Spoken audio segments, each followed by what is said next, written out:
இந்த ருத்ராபிஷேகங்கிறது ஆற்றுல என்ன விதமான கஷ்டங்களாக இருந்தாலும் சரி, தன்னுடைய பிரார்த்தனைகளாக இருந்தாலும் சரி, இல்லை இப்போ அவளுக்கு 60, 70, 80 அந்த மாதிரி பண்ணிக்கிறதாக இருந்தாலும் சரி, அது இங்கே பண்ணிக்கலாமா? 60 பண்ணிக்கலாம்.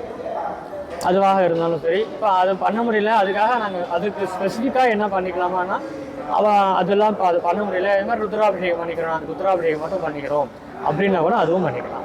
சரி, அதாவது இங்கே ருத்ர ஹோமம் வந்து நடக்கும்போது நம்ம கலந்துக்கலாம், அந்த மாதிரி பண்ண முடியும். மற்ற ஸ்பெசிஃபிக்காக ஒருத்தாளுக்காக அந்த மாதிரி பண்ண மாட்டேன். ஸ்பெசிஃபிக்காக உண்டு. இப்போ அவள் வந்து தனியாக இண்டிவிஜுவலாக வந்து 11 பேர் 11 பேர். இப்போ 11 பேருங்கிறது இப்போ இவங்க கோவிலே ரெடி பண்ணி கொடுத்துருவோம். ஆமாம், ஏகாதசம். அவள் வந்து உபயதாரர் வந்து பணம் கட்டிட்டாள்னாக்கா என்ன டேட் கொடுக்குறாளோ அந்த டேட்டில் அவளுக்கு எல்லாமே அரேஞ்ச் பண்ணி கொடுத்துருவாள். அம்பாளுக்கு பௌர்ணமி பூஜை ஸ்பெஷலாக நடக்கும். பௌர்ணமிக்கு சாயங்காலம் 4 மணிக்கு அபிஷேகம், அதுக்கப்புறம் 4:30 மணிக்கு 4:45 மணிக்கு லலிதா சகஸ்ரநாமமும் லலிதா திருசதியும் அர்ச்சனை ஆகும். அதுக்கப்புறம் தீபாராதனை பிரசாதம். பௌர்ணமிக்கு மட்டும். மற்ற நாள்லாம் நமக்கு தேவைப்பட்டதுன்னா திருசதி பண்ணிக்கலாம், சகஸ்ரநாமம் பண்ணிக்கலாம். அவள் வேண்டுதல்களை பொறுத்து இருக்கு. அவள் பிரார்த்தனை பண்ணிட்டா இல்லையா, நான் இன்னைக்கு லலிதா சாஸ்திரம் பண்ணிக்கணும் வேண்டின்னு இருக்கேன், திருசதி பண்ணிக்கணும் வேண்டின்னு இருக்கேன் அப்படின்னு சொன்னால்னாக்கா அவளுக்கு ஸ்பெசிஃபிக்காகவும் தனியாகவும் உண்டு.